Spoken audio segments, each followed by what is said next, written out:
అంటే క్రమేపీ ఓఎన్జీసీని ప్రైవేటైజేషన్ చేయబోతుంది కేంద్ర ప్రభుత్వం. ఈ బ్లోఅవుట్ కానీ అవ్వకపోతే అది క్రమేపీ మెల్లిగా పూర్తిగా ఓఎన్జీసీని ప్రైవేటైజేషన్ చేసే పరిస్థితి మీకు నేను చెప్తాను విత్ విత్ ప్రూఫ్స్.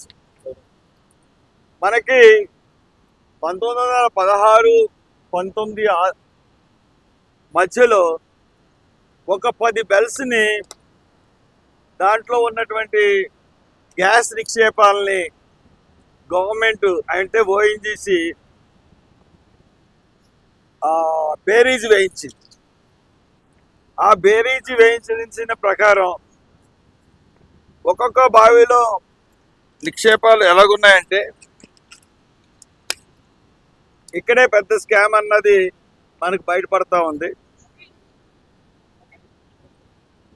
మోరీ బావి ఎక్స్ అంటే ఇది ఎక్స్మోరీ జిఎస్, కేసనపల్లి జిఎస్ఎస్. దీని గ్యాస్ క్వాంటిటీ వాళ్ళు చెప్పిన గ్యాస్ క్వాంటిటీ, వాళ్ళు బేరీజ్ చేయించిన గ్యాస్ క్వాంటిటీ ఎంతంటే 2000 cubic metres of gas. 2000 daily.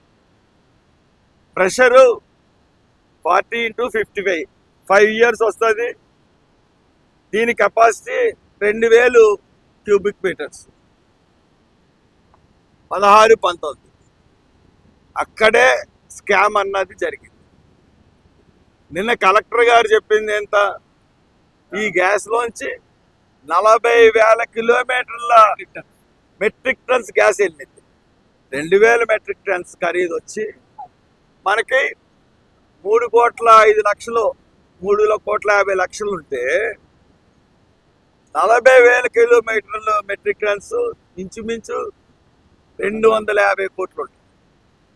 అంటే 2,247 కోట్ల ప్రజల ఆదాయం, ప్రభుత్వ ఆదాయం మన కోనసీమలో ఉన్న నిక్షేపాలని కొంతమంది ప్రైవేట్ వ్యక్తులకి సొమ్ములు కాసిపడి ఓఎన్జీసీ అధికారులు అంటే 16 నుంచి 19 వరకు ఎవరైతే పనిచేశారో రాజమండ్రిలో ఉన్న అసెట్ మేనేజర్ కానీ లేదా ఎగ్జిక్యూటివ్ డైరెక్టర్ కానీ ఎవరైతే పనిచేశారో వాళ్ళు దీని స్థాయిని తగ్గించి వేసేశారు. స్థాయిని తగ్గించి వేయడం వల్ల ఎవరితో పడిపోయించారు. వాళ్ళు మామూలుగా ఆపరేషన్ మొదలెట్టేప్పటికీ high pressure 40,000 cubic metres metric tons gas వచ్చేసింది. అందుగురించే ఈ పరిసర ప్రాంతం అంతా కూడా భయంకరమైన పరిస్థితులు ఏర్పడినాయి. ఇంకా నేను చెప్తున్న రెండవ పాయింట్ ఏంటంటే ప్రైవేటైజేషన్. ఈ ప్రైవేటైజేషన్ ఎలా చేస్తున్నారంటే యలమంచిలి, రాలజోలు, పెనుమండం, ఎక్స్నర్సాపూర్ అది దాని quantity 25,000 metric tons of gas. పొన్నమండలో 38,000 మెట్రిక్ టన్స్ ఆఫ్ గ్యాస్. ఎండమూరులో 50,000 మెట్రిక్ టన్స్ ఆఫ్ గ్యాస్. అడవిపాలెంలో 45,000 మెట్రిక్ టన్ ఆఫ్ గ్యాస్. టీవీఏలో 20,000 మెట్రిక్ టన్స్ ఆఫ్ గ్యాస్. ఈ ఆరు కాకుండా ఇంకొక 4. ఈ 4టిని ఎవరికి ఇచ్చిందంటే ఓఎన్జీసీ డ్రిల్లింగ్కి, అంటే గ్యాస్ తీసుకోవడానికి ఓఎన్జీసీ తరఫున గ్యాస్ తీసుకుని అమ్ముకోవడానికి డీప్ ఇండస్ట్రీస్ లిమిటెడ్కి ఈ గ్యాస్ని ఇచ్చింది. వాళ్ళు కట్టింది ఎంతంటే ఎంత 11 కోట్ల 14 కోట్లు కట్టారు. మొత్తం ఈ 10 ఇండస్ట్రీస్కి కలిపి 1,404 కోట్లు కట్టారండి. మనకి ఒక్క గ్యాస్లోనే ఇక్కడ పోయింది ఎంతండి 250 కోట్లు.